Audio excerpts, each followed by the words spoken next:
ത്രിയേക ദൈവത്തിന് സ്തുതി. എല്ലാവർക്കും ഹെർമിറ്റ്സ് ടോക്സിലേക്ക് സ്വാഗതം. കറികളോ മറ്റ് നിറമുള്ള ഏതെങ്കിലും പാനീയങ്ങളോ നമ്മുടെ വസ്ത്രത്തിൽ വീണ് കഴിഞ്ഞാൽ അത് കറ പിടിക്കും.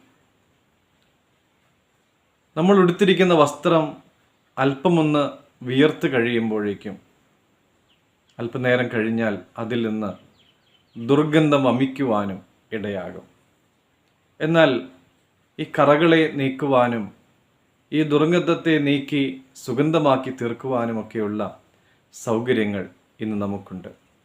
എന്നാൽ ആത്മാവിൻ്റെ കറകളെ കഴുകിക്കളയുവാനായി ദൈവത്തിന് മാത്രമേ കഴിയൂ. പുരാതന യഹൂദയിൽ ദൈവം തൻ്റെ ജനത്തോട് കോപിച്ചു. കാരണം അവർ തന്നെ നിരസിച്ച് പുറകോട്ട് മാറിക്കളഞ്ഞു. അശുദ്ധിക്കും തിന്മയ്ക്കും തങ്ങളെ തന്നെ വിട്ടുകൊടുത്തിട്ട് വ്യാജദൈവങ്ങളെ ആരാധിച്ചു. അവർ ബലികൾ അർപ്പിച്ചും ധൂപം കാട്ടിയും തങ്ങളെ തന്നെ ശുദ്ധീകരിക്കുവാനായിട്ട് പരിശ്രമിച്ചു കൊണ്ടിരുന്നു. പ്രവാചകൻ പറഞ്ഞത് ദോഷം വിട്ടകലുവാനും തിന്മ ചെയ്യുന്നത് മതിയാക്കുവാനുമാണ്.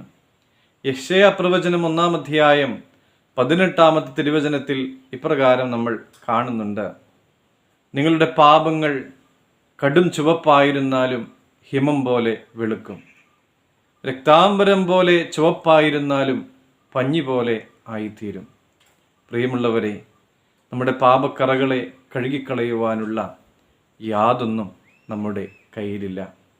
താഴ്മയും മാനസാന്തരവുമുള്ള ഹൃദയത്തോടെ നമ്മുടെ ആത്മാക്കളുടെ പാപക്കറകളെ കഴുകിക്കളയുന്നവനായ ദൈവത്തിൻ്റെ സന്നിധിയിലേക്ക് മടങ്ങി ചെല്ലുവാനായിട്ട് നമുക്ക് സാധിക്കട്ടെ. നമ്മുടെ കറകളെല്ലാം കഴുകി ഹിമം പോലെ ദൈവം നമ്മെ വെണ്മയാക്കട്ടെ. ദൈവം അനുഗ്രഹിക്കട്ടെ.